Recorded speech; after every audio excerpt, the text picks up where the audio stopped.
felt that something was wrong. I was struggling to sleep, and it was around 3, maybe 4 in the morning. I figured I must have just been tired, but everything in my room felt too small and too bright.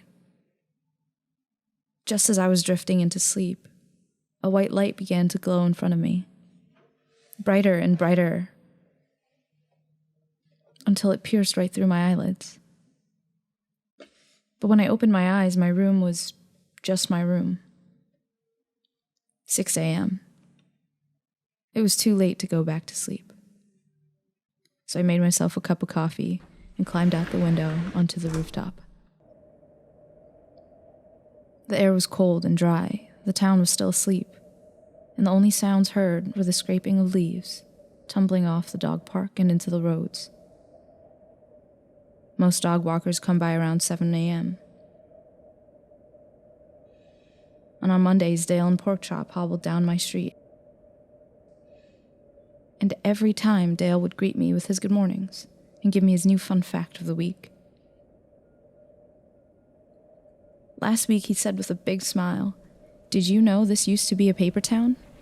A town with paper walls, paper goods, paper people? Do you know what happens to places like that?" "No," I told him. His smile dropped. He grew angry. This town burned to a crisp in the 1860s, and that is why everyone is afraid of fire. Then he stormed off.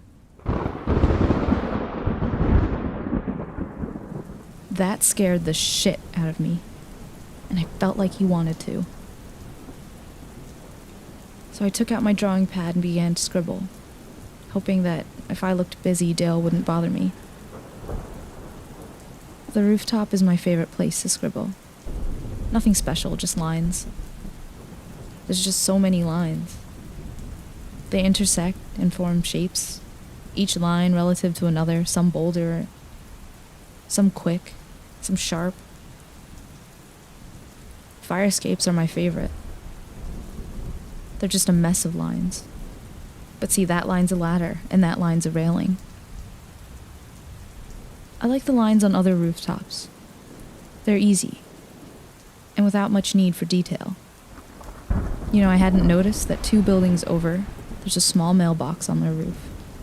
I thought, what a weird place to post a mailbox. I put my pen to paper and dug a hole right into the page. The paper tore so easily, the ink bled right through.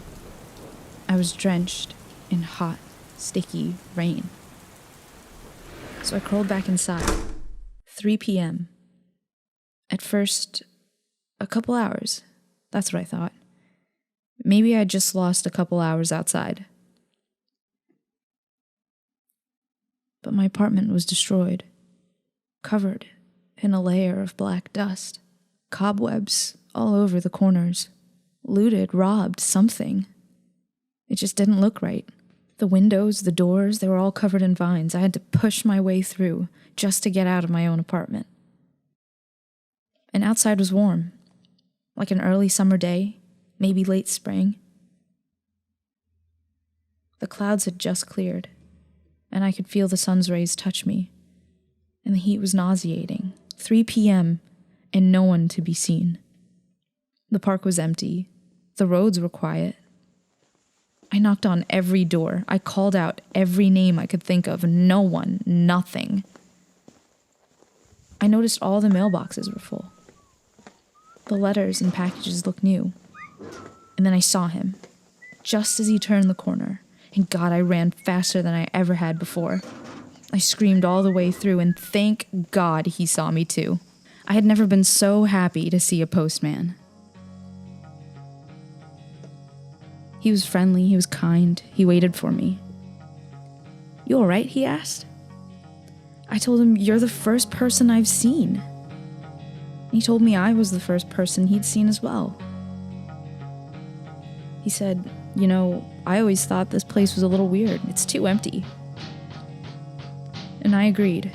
It's way too empty. I think this town is dead. And he looked around a moment, thinking, And he nodded. Yes. Well, I guess even the dead get mail.